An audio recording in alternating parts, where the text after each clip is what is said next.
This is a Trident Disabilities audio archive recording. This is an article from The Unwritten called Playing Games in the Dark.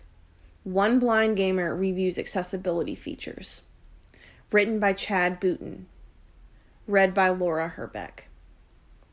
Beneath the title, there's a photograph of a video game controller laying on a reflective surface in a dark room. Anytime I say I'm a blind gamer, people are perplexed and don't understand why I would even want to attempt playing video games. The first thing people need to understand is that the word blind encompasses a broad range of visual disabilities. Being legally blind and completely blind are two different things, but both come with challenges and frustrations. Prevailing public perception is that gaming is limited to those with sight.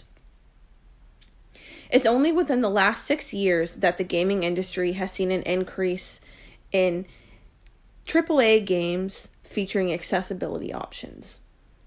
I recently played 3 of PlayStation 5's popular titles and will discuss them from the perspective of a legally blind gamer. Having just completed a playthrough of the original 2002 game, I can attest to how far Ratchet & Clank Rift Apart has come regarding accessibility. Rift Apart brings new accessibility options that make it accessible to those gamers with some sight retained. Unfortunately, this game is not playable for those totally blind. Let me highlight the accessibility options. Upon confirming your save slot, you're able to select game difficulty. Depending on what you pick, the game boots up with certain accessibility options enabled. I appreciate this because there is no menu narration available to assist blind gamers for setup. The heads-up display option displays way markers on screen, and the Look at Waypoint feature turns the camera in the direction of your current objective. Game traversal is made easy using simplified traversal segments. I struggle with assessing in-game environments, like the difference between myself and my enemies. This is why color contrast options are a favorite setting. Here I can make Ratchet appear with a blue highlight and select alternate colors for enemies, interactable elements, hazards, and collectibles, allowing me to progress through the game confidently. Combat is one of the most accessible features. The game employs aim assistance and auto-targeting and is capable of adjusting camera speed and weapon reticle, the circle and lines of the sight, keeping enemies center screen. The game can also turn the camera towards the nearest enemy when shooting. Additionally, the game can automatically lock onto enemies while aiming, and melee attacks, close quarters attacks, are performed automatically. Though easy for me, some will struggle with a lack of navigation assistance.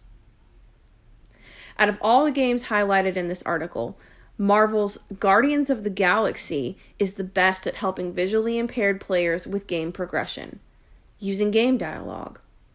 If stuck or you don't know what to do, listen to your fellow Guardians to get hints. Additionally, game protagonist Star-Lord's visor allows for items to be interacted with and scanned, which provides additional object information. This functions as a high color contrast mode, allowing objects and structures to be highlighted in blue, pink, and yellow. Unlike Rift Apart, the visor cannot be toggled indefinitely, limiting its usage. You have complete control of how combat takes place.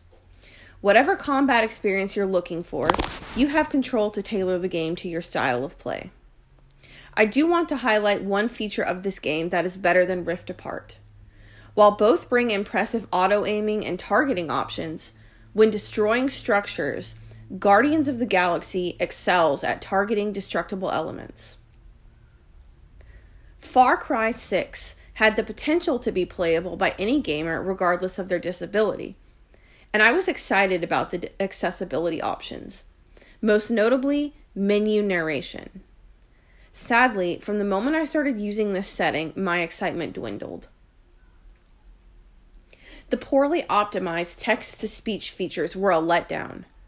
I appreciate that tutorial text and changes to objectives were narrated, but there were instances where user interface elements were not. On several occasions, I was prompted to press OK, but had no idea what for. I appreciate the high color contrast mode, as I find this setting crucial to my playstyle. Additionally, I like the ability to turn off camera shake and blur. I am a big fan of motor presets, so it was awesome to disable weapon away, increase weapon reticle size, and change color, allowing me to manually aim weapons. Auto drive and aim while driving took this game from no way I can play to okay, let's try. Sadly, this lack of relevant navigation assistance limits accessibility settings, and blind gamers wouldn't get past the opening. Developers are actively trying to understand accessibility, but may not fully understand that vision loss needs to be looked at as a spectrum. Each individual living with vision loss has a different level of visual acuity. Visually impaired gamers want more games like The Last of Us Part 2 and Forza Horizon 5. We do not want the game to play for us. Visually impaired gamers want to play as manually as possible, with the right mix of support to enable proper gameplay and progression. At the end of the day, we want to feel like we earned our victories and progress through our own actions.